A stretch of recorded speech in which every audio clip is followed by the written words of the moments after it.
ala habibi rabbil alamin sayyidina maulana Muhammadin wa ala alihi wa ashabihi ajma'in amma ba'du. Sebelumnya suara saya jelas atau enggak? Jelas. Video nggak ada Ustadz ya? Iya, ini mohon maaf penyangga HP-nya ketelesut hilang belum ketemu. Oh, tamam. Ayo, Ustadz. Jadi anak pegangi ini biasanya kan pakai penyangganya belum ketemu, lagi cari sama keluarga sama istri. Semoga ketemu. Nah, jadi kalau ada videonya goyang-goyang nanti pegang dengan tangan ini. Baik ikhwatal iman yang dimuliakan Allah Subhanahu wa taala, alhamdulillah Allah mudahkan kita kembali berjumpa dalam kajian tamasya diselenggarakan oleh teman-teman di Syarqiyah, Damam, Khobar, Dhahran wa Mahalha. Marhaban bagi teman-teman yang berasal dari luar Syarqiyah atau mungkin ada yang dari Indonesia. Ahlan wa sahlan wa marhaban. Insyaallah akan kita lanjutkan kajian tentang al-hadhanah. Al-hadhanah itu maksudnya hak asuh. Sebagai pembukaan, kalau terjadi pernikahan, lumrahnya pernikahan kemudian memiliki anak. Anak ini memiliki beberapa fase pertumbuhan. Fase pertama adalah fase rodha', menyusui. Nanti akan ada pembahasan sendiri ini, masa menyusui. Nah, kemudian yang kedua adalah masa hadhanah. Masa hadhanah ini masa setelah menyusui sampai tamyiz, sampai mumayyiz. Yuqaddar bi-sab'i sinin, diperkirakan sampai kurang lebih 7 tahun itu hadhanah. Ini yang akan kita bahas. Setelah hadhanah ada masa namanya kafalah. Kafalah itu masa atau fase di mana seorang anak sudah tamyiz, sudah mumayyiz namun belum baligh. Usia 7 tahun ke atas namun belum baligh. Sudah tahu membedakan mana yang bahaya, mana yang bermanfaat, mana yang baik, mana yang buruk. Namun belum baligh. Ini masanya disebut sebagai masa kafalah. Kemudian yang keempat adalah masa kifayah. Kifayah. Tadi kafalah, sekarang kifayah. Masa kifayah ini adalah ketika anak-anak sudah baligh dan bisa berdiri sendiri, mencari pekerjaan sendiri, hidup sendiri. Nah, setelah usia baligh ini, maka dibedakan antara laki-laki dan perempuan. Untuk laki-laki, ya sebenarnya nggak ada kewajiban dia tetap tinggal bersama orang tuanya, nggak ada. Tetap namun dianjurkan tinggal bersama kedua orang tuanya. Meskipun anak laki-laki yang sudah baligh tersebut mungkin sudah punya pekerjaan, bahkan bisa jadi penghasilannya lebih besar anaknya daripada orang tuanya, tinggal sendiri juga bisa. Namun tetap dianjurkan tinggal bersama orang tuanya agar bisa berbakti. Shahibhuma fid dunya ma'rufa. Ini karenanya ya sebaiknya tinggal bersama orang tua laki-laki. Kemudian untuk anak perempuan, bagaimana anak perempuan yang sudah baligh? Anak perempuan yang sudah baligh menurut ashabus syafi'iyah, menurut ulama-ulama syafi'iyah, ya dianjurkan untuk, bukan dianjurkan, sampai sebelum dia menikah harus tetap tinggal bersama orang tuanya. Ya, harus tetap bersama orang tuanya. Untuk perempuan sampai dia menikah. Bagaimana kalau sudah selesai menikah, sudah menikah tapi sudah bercerai atau janda? Nah, ini boleh tinggal bersama orang tuanya, boleh sendiri kalau memang statusnya sudah janda. Sedangkan gadis dianjurkan tetap bersama orang tuanya. Itu kurang lebih perincian dari masa-masa yang dilalui oleh setiap dari anak-anak kita ikhwatal iman yang dimuliakan Allah Subhanahu wa taala. Baik, kemudian kita akan masuk ke pembahasan inti kita, yaitu pembahasan tentang hadhanah. Ya, alhamdulillah sudah ketemu. Apa pengertian hadhanah? Hadhanah adalah masa atau hadhanah dalam secara bahasa dulu dari kata-kata Al-hidnu hadana yahdinu bi kasril ha wa huwal jambu madunal ibti. Di samping sini, di bawah sini ini jambu. Sisi bagian sisi manusia. Hadn. Nah, terus kemudian kenapa disebut hadana? Kenapa disebut hadana? Karena lumrahnya ya orang ngasuh anak kecil itu selalu di sampingnya, karena disebut sebagai hadana. Sedangkan istilahan al-qiyamu bihifdi man la yumajjiz wa la yastaqillu bi amri nafsihi wa tarbiyatihi bima yuslihu wa wiqayatuhu amma yu'dhihi, yaitu menjaga anak-anak yang belum mumayyiz, belum bisa mengurusi diri sendiri, dengan mentarbiyahnya, dengan mendidiknya pada hal-hal yang bermanfaat baginya, juga menyelamatkannya dari hal-hal yang membahayakannya. Itu kurang lebih pengertian hadonah secara syar'i. Nah, hadonah ini adalah wilayah ijbariyah. Maksudnya ya anak kecil nggak punya pilihan. Ya dia harus terima, diasuh. Dia harus diasuh oleh orang-orang yang mengasuhnya, ya oleh orang tuanya, atau man yaqumu maqamahuma, atau orang-orang yang menjadi pengganti dari kedua orang tuanya, sebagaimana nanti akan kita bahas. Kemudian hadonah ini disyariatkan dengan ijma' berdasarkan teks-teks Al-Quran juga sunnah. Teks sunnahnya kita lihat dari Abdullah bin Amr radhiyallahu anhuma, Rasulullah Shallallahu alaihi wasallam kedatangan seorang perempuan.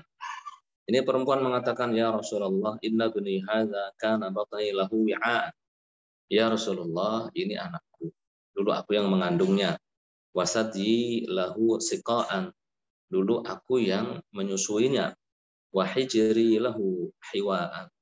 Dan dulu ini pinggangku ini yang menjadi tempatnya berteduh, digendong dan sebagainya. Wa inna abahu talaqani wa arada an yanzi'ahu minni. Ya Rasulullah, tapi bapaknya ini anak ini menceraikan saya. Nah sekarang anak saya mau diambil oleh mantan suami saya. Faqala Rasulullah sallallahu alaihi wasallam. Kemudian Rasulullah sallallahu alaihi wasallam bersabda kepada perempuan tadi, anti ahaqqu bihi ma lam tankihi. Engkau lebih berhak mengasuhnya, merawatnya selama belum menikah, selama engkau belum menikah. Hadis riwayat Abu Dawud, Ahmad, Baihaqi, Hakim, dan yang lain.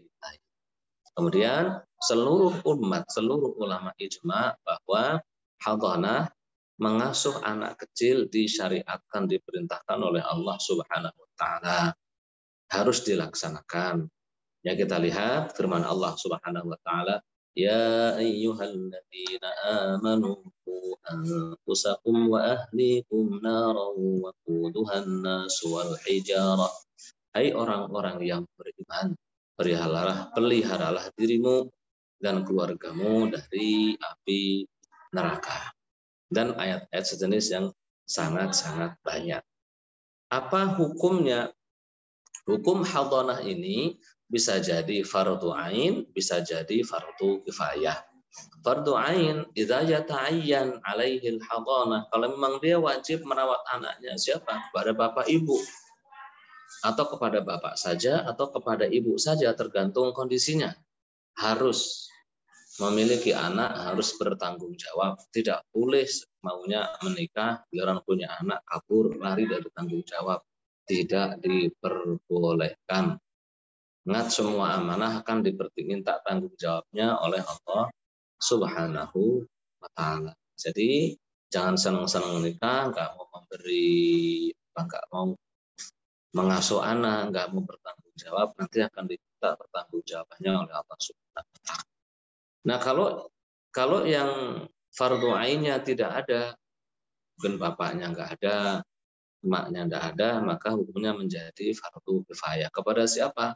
Kepada pihak-pihak nanti yang harus menanggung. Banyak nanti, ada urutan-urutan. Baik, jadi hukumnya adalah fardu ain, dan bisa jadi menjadi fardhu kifayah. Apa hikmahnya diwajibkan hadonah? Kenapa harus ada hukum namanya hadonah? Harus ada hak asuh, harus ada pengasuhan anak dalam kehidupan ini, dalam syariat kita. Sebab ya anak-anak kecil belum bisa ngurusi diri sendiri, nggak tahu mana yang baik, nggak tahu mana yang benar. Kadang orang-orang yang punya kepentingan nggak baik itu, tahu anak kecil itu disia-siakan, kadang dididik menjadi orang yang nggak benar, dididik menjadi orang yang buruk, kedepannya juga menjadi yang benar juga. Karenanya di sini ada pihak-pihak yang harus bertanggung jawab untuk mendidik anaknya. Baik, kemudian muddatul hadonah. Hadonah itu masanya berapa tahun? Ulama Syafi'iyah mengatakan tastamirru muddatul hadonati minal wiladati hatta tamyiz. Jadi masa pengasuhan anak yang disebut dengan hadonah sampai usia tamyiz. Tamyiz itu kira-kira usia 7 tahun, ya bisa lebih, bisa kurang. Sekiranya seorang anak sudah bisa cebok sendiri, ya, sudah bisa makan sendiri, sudah bisa tidur sendiri, dan bisa mandi sendiri. Jadi sudah untuk urusan pribadinya dia, makan bisa ambil sendiri dan sebagainya lah, sekedar itu. Itu sudah selesai masa hadonah. Mandi juga sudah bisa bersih, ngerti sampoan, ngerti dan sebagainya. Meskipun belum bisa mungkin cuci piring, belum bisa kerja juga belum bisa, nyetrika mungkin juga belum bisa. Ya namanya anak 7 tahun bisa apa? Yang penting dia udah bisa hidup sendiri, nggak harus dibantu untuk sekedar buang hajat, cebok, mandi dan sebagainya. Itu sudah dianggap sebagai tamyiz. Baik, kemudian tertibul hadonah lil mustahiqin, tertibul mustahiqin lil hadonah. Urutannya bagaimana dalam hadonah ini? Siapa yang paling berhak mengasuh anak? Menurut ulama Syafi'iyah, yang paling diutamakan adalah orang yang paling dekat dengan si anak ini. Baik laki-laki ataupun perempuan, ya semuanya yang paling dekat itu semuanya berhak. Tapi lebih diutamakan perempuan, kemudian baru laki-laki.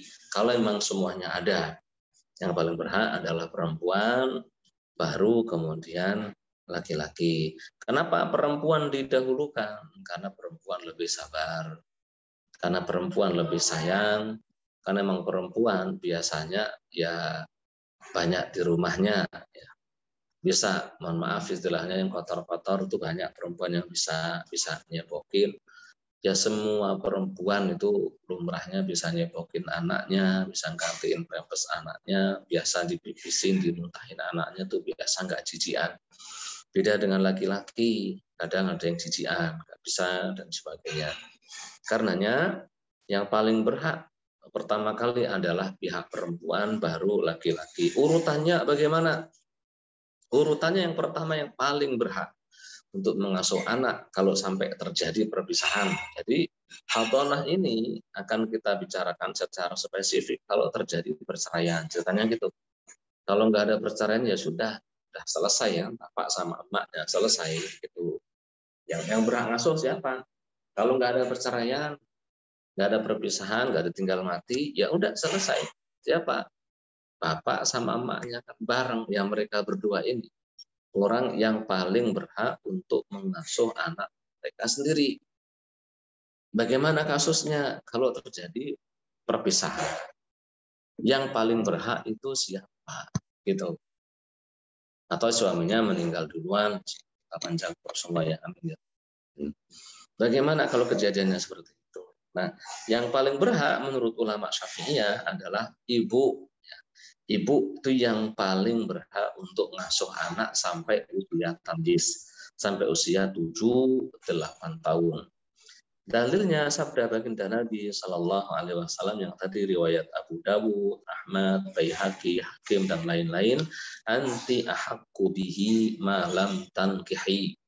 Engkau wahai perempuan, ini ceritanya rebutan. Si mantan suami dan istrinya ini rebutan hak asuh anak. Kata Rasulullah, engkau lebih berhak untuk mengasuhnya selama belum menikah.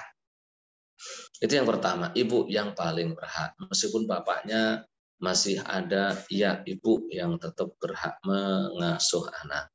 Yang kedua adalah al-jiddatu atau al-jaddatu minal nenek. Nenek dari pihak perempuan.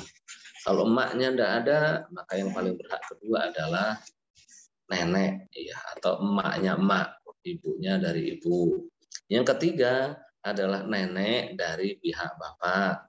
Belum bapak enggak, ini yang perempuan dulu. Yang kedua, ya, yang ketiga tadi apa nenek dari pihak bapak. Yang keempat adalah nenek al-jiddah ummu abil ab. Ummu abil ab. Nenek tapi dari apa? Ibunya kakek. Jadi apa itu namanya? Nenek tapi maksudnya ibunya kakek dari bapak. Baru yang kelima setelah nenek adalah al-ukhtu. Al-ukhtu ini maksudnya saudari. Saudarinya si bocah ini. Dia saudari perempuan. Lebih berhak mengasuh daripada laki-laki. Dilihat ada ibunya enggak. Kalau enggak ada ke nenek. Nenek jalur ibu atau jalur bapak. Kalau enggak, maka ke saudari kandung. Kalau enggak ada, maka yang lebih berhak adalah al-khalah. Al-khalah itu bahasa kita bibi, saudarinya emak. Bibi atau bude, saudarinya emak. Rasulullah SAW bersabda, al-khalatu bimanzilatil saudarinya ibu atau al-khalah itu sama dengan ibu. Statusnya sama, al-khalatu bimanzilatil Kemudian kalau nggak ada lagi, bagaimana?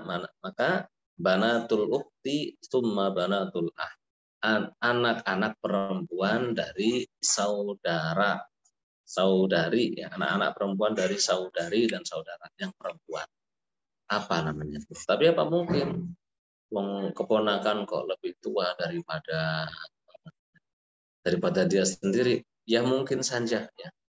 Kalau kita lihat orang zaman dulu 70 tahun masih menikah, itu mungkin terus punya anak kecil lagi, sangat masih memungkinkan, bukan hal yang mustahil. Kemudian yang ke-8 al-ammah, ukhtul al-ammah baru. Jadi kalau sudah ke saudara ibunya sudah habis, nggak ada yang bisa ngasuh, maka ganti al-ammah. Al-ammah itu saudarinya bapak, bibi tapi dari bapak. Nah itu ada 8 urutan dari emak ke kakek, ya, kemudian ke nenek, emak ke nenek, terus kemudian ke saudari, kemudian ke bibi, baru ke anak-anaknya saudari, baru ke bibi dari bapak. Tingkatan-tingkatan siapa yang paling berhak mengasuh anak kecil kalau tidak ada yang mengasuh. Kemudian sekarang kalau nggak ada perempuan gimana? Laki-laki.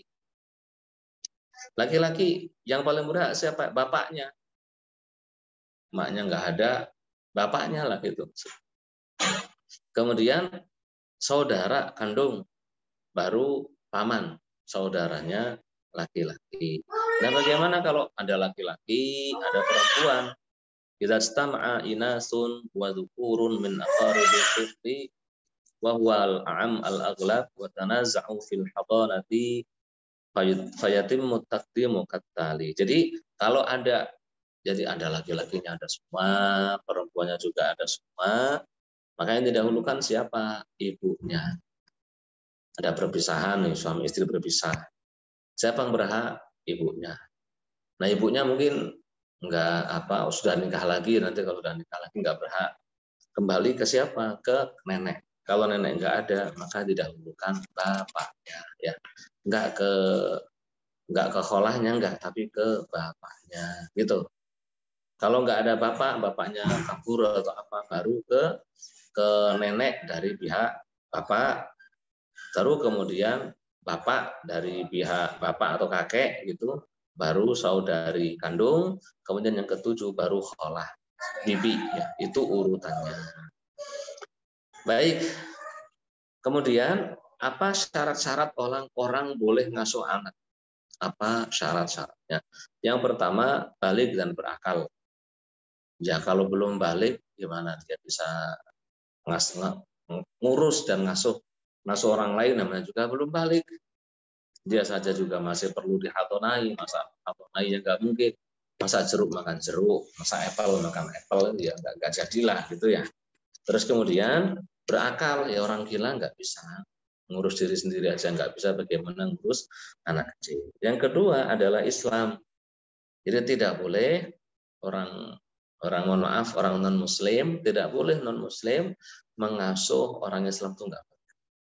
Kenapa? Li'anal hadanata wilayah wala wilayatan lil kafiri 'alal muslim. Karena hadanah, pengasuhan anak itu bagian dari perwalian, dan orang kafir tidak boleh menjadi wali orang Islam. Karenanya orang kafir tidak boleh memiliki hak asuh, ya nggak boleh kalau kafir.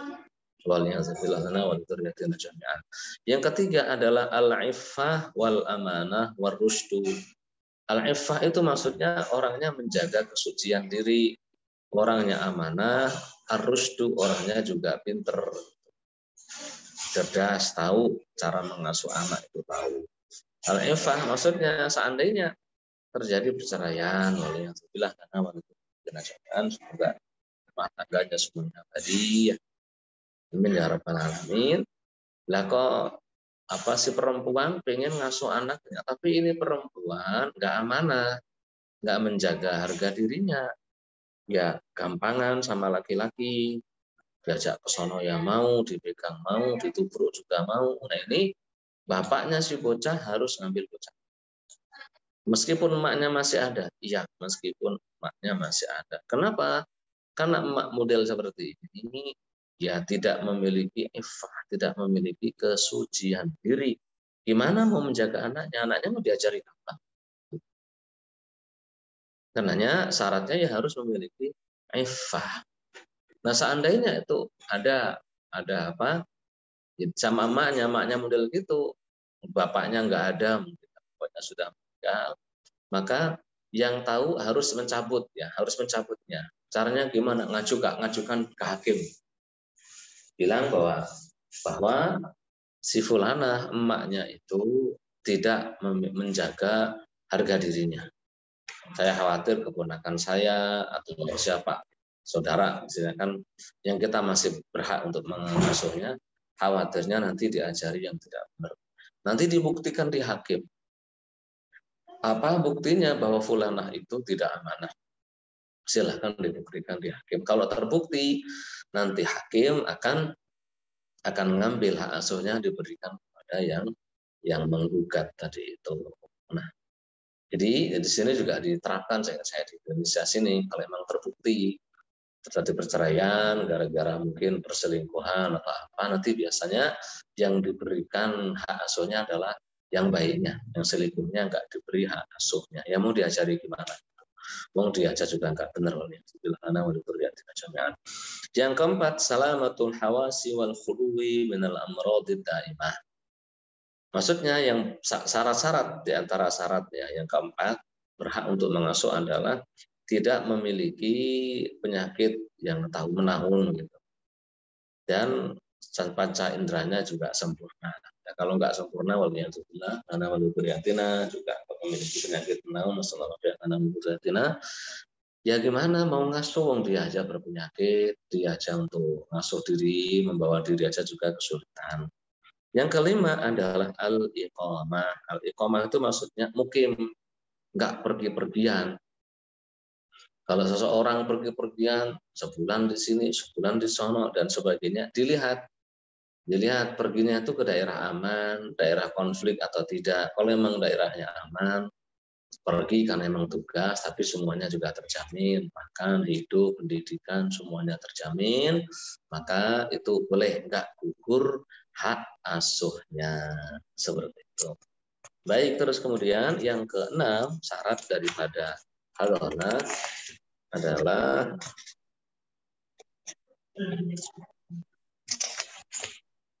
khuluwul ummi an zaujin ajnabi. Kalau perempuan, syaratnya selama si perempuan ini belum nikah lagi. Kalau terjadi perceraian, Dia berhak selama belum nikah lagi. Kalau sudah nikah lagi, maka hadonahnya gugur, hak asuhnya gugur, hak asuhnya gugur. Kecuali mantan suaminya rela, gitu. Mantan suaminya rela anaknya ini tinggal bersama ibunya meskipun ibunya memiliki suami baru. Ya monggo saja kalau rela gitu. Kemudian yang kedua, ya, pengecualiannya satu tadi. Yang kedua, kecualian kedua adalah suami barunya termasuk orang yang berhak mengasuhnya. Contohnya ini perempuan setelah bercerai dari suaminya. Nah ini si perempuan nikah dengan mungkin adiknya suaminya atau kerabatnya suaminya yang mungkin anak pamannya atau bahkan pamannya. Jadi kan boleh. Itu masih berhak mengasuh anak. Nah, model seperti ini maka boleh ya. Wallahu a'lam bishawab. Terus kemudian kalau sudah kalau terkumpul 6 syarat ini maka boleh mengasuh anak kecil. Jika keenam hal ini dari balik berakal, yang pertama, yang kedua Islam, yang ketiga menjaga harga dirinya, sifat amanah tadi, yang keempat secara fisiknya sehat, nggak penyakitan, yang kelima tidak pergi-pergi, ya, yang keenamnya si perempuan belum nikah lagi, maka dia berhak mengasuh anak-anaknya sampai tamyiz. Jika satu saja tidak terpenuhi dan bisa dibuktikan di pengadilan, maka hak asuhnya bisa berpindah dengan keputusan hakim kepada suaminya atau mantan suaminya. Ya, wallahu a'lam bishawab. Nah, kemudian bagaimana dengan yang sudah tamyiz, yang sudah mumayyiz? Sudah mumayyiz ini kalau sudah berusia 7 tahun lebih atau 8 tahun lebih, itu hanya hitungan komariah. Maka kalau sudah menjadi mumayyiz di sini diajukan lagi ke pengadilan. Di pengadilan nanti hakimnya menyuruh anak ini untuk milih ikut ayahmu atau milih ikut ibumu. Kalau anaknya milih ikut bapaknya ya dibiarin ikut bapaknya. Kalau milih ikut ibunya, maka juga diperbolehkan ikut ibunya. Dalam hadis riwayat Imam Tirmidzi dari Ibnu Hibban, Rasulullah Shallallahu Alaihi Wasallam khayyara ghulaman baina abihi wa ummih. Rasulullah Shallallahu Alaihi Wasallam nyuruh anak yang sudah mumayyiz disuruh milih antara bapak atau ibunya. Kalau mau milih bapaknya, silakan milih bapaknya. Kalau milih ibunya, silakan milih ibunya. Dalam hadis Abu Dawud, Nasai, Ahmad, dan Ibnu Majah, ada seorang perempuan yang datang kepada baginda Nabi Shallallahu Alaihi Wasallam mengatakan, ya Rasulullah, ini anakku sudah beranjak dewasa. Nah ini aku diceraikan oleh suamiku. Nah anakku ini tinggal bersamaku. Biasanya mengambilin aku air, bantu-bantu kerjaan di rumah. Nah kok bapaknya mau ngambil dia dariku, bagaimana ya Rasulullah? Gitu. Maka Rasulullah mengumpulkan 3 orang ini, anaknya, terus ibunya dan bapaknya. Rasulullah mengatakan hadza abuk wa hadhihi ummuk fakhudh bi yadi ayyihima syi'ta fa akhadha bi yadi ummihi fantalaqat bihi. Jadi anaknya akhirnya kata Rasulullah, ini bapakmu, ini emakmu. Pilih tangan salah satunya, nggak bisa dua-duanya. Akhirnya si anak ini ngambil tangan ibunya dan kemudian mereka pergi. Nah kemudian kalau sudah mumayyiz gitu kan pisah, maknya ya pengen kangen sama anaknya, kok anaknya milih bapaknya, nah bagaimana? Atau anaknya milih emaknya, ya boleh saja. Nah cuma kalau bapaknya mau nemui anaknya karena anaknya ikut ibunya, ya boleh nggak boleh dilarang. Segitu-gitunya itu bapaknya, segitu-gitunya itu emaknya. Bapaknya mau nengok anaknya, boleh. Emaknya mau nengok anaknya, mungkin semuanya sudah saling nikah gitu kan. Akhirnya bapak ini anak punya bapak 2, punya emak 2, sambungan 2 kan. Ya boleh, nggak boleh dilarang, nggak boleh dilarang. Cuma diusahakan jangan sampai ketika mau nengok anaknya tadi terjadi khalwat, nggak boleh terjadi khalwat karena emang sudah bukan siapa-siapanya. Tapi mungkin malah sudah saling berumah tangga yang nggak boleh khalwat. Ya punya anak, dia anaknya hanya anak dia, tapi itu perempuan bukan istrinya dia. Bisa jadi udah jadi istri orang lain. Jadi kalau mau ke sana diusahakan jangan sampai hormat. Terus kemudian seandainya anaknya itu anaknya ikut ibunya, tapi pengen sering-sering mengunjungi bapaknya, ya silahkan dianjurkan mengunjungi bapaknya di siang hari. Kenapa? Biar diajari cara bekerja, diajari cara hidup, cara mencari duit, cara menjadi laki-laki dan sebagainya. Nanti kalau malamnya pulang ke emaknya, itu juga seperti itu diperbolehkan. Itu. Baik, itu kurang lebih pembahasan tentang hadanah. Dengan ini berarti sudah selesai. Tinggal nanti pembahasan ke ar-radha', penyusuan. Enggak, pertanyaan silakan. Kalau pada Ustadz yang tadi sudah jelaskan detail ya tentang hadanah atau hak asuh anak, dari tahap juga siapa yang paling berhak asuh anak. Suara antum itu kecil lagi ya? Suara antum kecil. Suaranya kecil. Suara kecil. Ya. Mari kita lanjutkan ke pertanyaan. Ada 2 yang masuk Ustaz dari chat dari Ibu Ita. Yang pertama, seorang wanita yang bercerai hidup, anaknya masih tanggung jawab bapaknya. Tetapi faktanya sebaliknya tidak dinafkahi atau lepas tanggung jawab suaminya. Apakah yang harus dilakukan wanita tersebut? Itu pertanyaan yang pertama. Iya. Ya, kalau di negara kita nggak ada pilihan. Sebenarnya kalau di negara model Saudi yang menerapkan syariat Islam, ini ibunya bisa ngadu ke hakim. Nah, nanti hakim akan disidang. Ini anak-anakmu, kenapa kamu nggak bertanggung jawab? Kalau itu perempuan memang sudah bukan istri, sudah mantan, nggak ada kewajiban memberi nafkah. Tapi ini anak kamu yang buat hasil produksimu, kamu yang bertanggung jawab. Jadi nanti hakim mewajibkan ini laki-laki untuk menafkahi anaknya. Nggak boleh terus diam saja, gitu ya nggak boleh. Kalau dia tidak mau, bisa dipidanakan. Gitu, bisa dipidanakan. Kalau hakim sekiranya melihat itu si bapaknya punya duit banyak, jadi si perempuannya boleh ngutang untuk keperluan anak-anaknya, untuk sekolahnya, untuk biaya hidupnya, kan anaknya dia. Nanti hakim jual sawahnya, mungkin jual perusahaannya, nyita aset yang mana untuk membiayai anak tadi. Wallahu a'lam bishawab. Itu kurang lebih. Tapi kalau di Indonesia, ya nggak tahu ya. Ada sih kasusnya di Indonesia, nanti oleh hakim diputus harus ngasih sekian. Cuma kalau nggak ngasih apakah dipidana atau enggak, wallahu a'lam. Kalau di Saudi langsung di blok itu.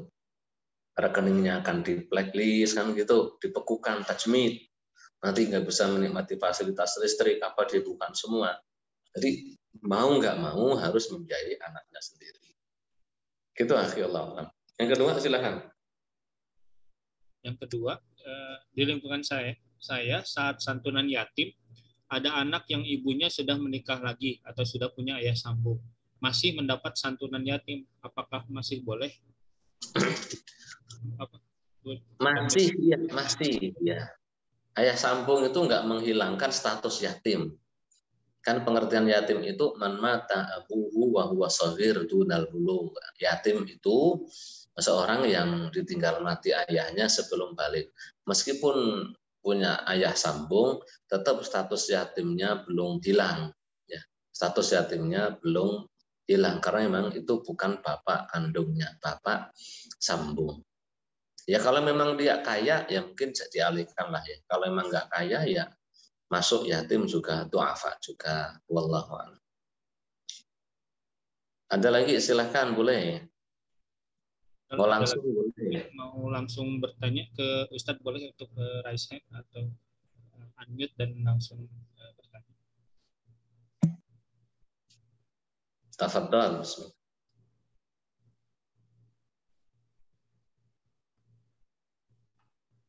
Assalamualaikum Pak Ustadz. Waalaikumsalam warahmatullahi. Ya, mangga. Ada nggak batasan kita ngasih santunan untuk anak yatim itu Pak Ustadz? Sampai umur berapa kita ngasih santunan itu? Iya, batasan anak yatim itu sampai baligh. Setelah baligh sudah tidak disebut sebagai yatim. Kalau batasan menyantuninya sampai dia kaya, meskipun sudah tidak yatim, sudah baligh, terus tapi dia miskin, tetap apakah boleh disantuni? Enggak hanya boleh, tetap dianjurkan. Itu termasuk miskin. Orang miskin itu mau yatim, tidak yatim juga tetap dianjurkan disantuni. Namun status yatimnya aja sudah tidak yatim jika sudah baligh. Baligh itu usia 15 tahun semuanya udah baligh. Mau laki-laki perempuan kalau sudah usia 15 tahun itu udah baligh. Kalau perempuan sudah haid, sudah baligh. Mungkin usia 10, 12, 13 sudah haid, sudah baligh. Atau kalau laki-laki sudah bermimpi basah, itu sudah dianggap baligh. Status yatimnya sudah selesai. Boleh kita yang santuni? Boleh, dianjurkan. Jika memang termasuk du'afa orang miskin. Ya, wallahu a'lam. Gitu Bu ya. Ya, jazakillah khair Ustaz. Iya. Ada lagi silakan. Ada lagi. Tafadhol bagi jemaah yang mau bertanya.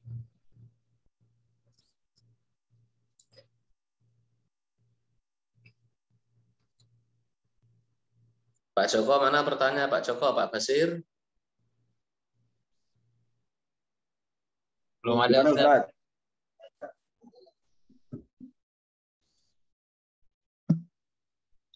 Tadi silakan. Tadi kan awal-awal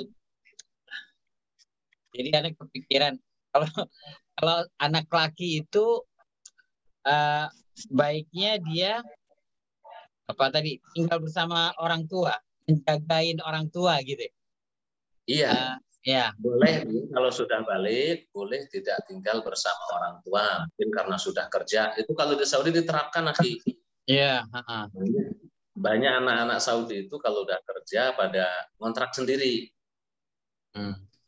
Meskipun belum punya rumah, kontrak sendiri, ini kerja, pulang ke kontrakannya. Boleh.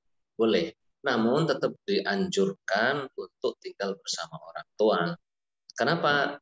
Dari firman Allah, wasahibuhuma fid dunya ma'rufa. Sahaba yusahibu itu temanilah, nemeni. Jadi kalau bisa ditemani tinggalnya biar bisa berbakti. Mungkin namanya orang tua butuh tenaga yang masih muda, butuh ini, butuh itu, butuh diantarin kemana, butuh bantuan ini gitu. Ya, jadi dianjurkan, tidak wajib. Tapi timbangannya asalnya memang kalau bisa menemani orang tua gitu, Ustaz. Meskipun sudah balik, sudah kerja gitu. Iya, kalau bisa menemani orang tua. Iya. Baik, jazakallah khair, Ustaz. Jadi saya anak yang kurang berbakti ini. Kadang-kadang jadi merasa aduh salah banget gitu. Kenapa nggak taunya, harusnya Taufik ini dari dulu gitu. Jadi kita lebih bisa ngerteni bekti gitu sama orang kita. Alhamdulillah, insyaallah lah ya. Ya, silakan. Iya. Ada lagi jamaah yang mau bertanya? Kalau nggak ada, mungkin penutup aja dari Ustaz Fazil. Oh, sudah selesai penutup. Baik. Masih 10. Masih 10 menit lagi, Pak. Mau dilanjutin temanya persusuan kebanyakan, kalau nggak ada ditutup aja. Oh iya. Baik, alhamdulillah ala kulli hal. Yang kita harapkan rumah tangga itu langgeng. Rumah tangga itu langgeng sampai kakek-kakek, sampai nenek-nenek, hingga maut memisahkannya, ketemu lagi di surga. Pengennya kan seperti itu. Tapi realita kadang berbeda dengan cita-cita. Kadang realita itu jauh dari harapan. Nah, untuk mengantisipasi inilah agama kita memberikan aturan baku dalam masalah hadonah ini, sudah dibahas oleh para ulama. Jadi selayaknya sebagai seorang muslim tahu tanggung jawab, ya, tahu tanggung jawab, mengetahui batasan-batasan. Jangan sampai jadi laki-laki nggak mau bertanggung jawab terhadap anak-anaknya sendiri.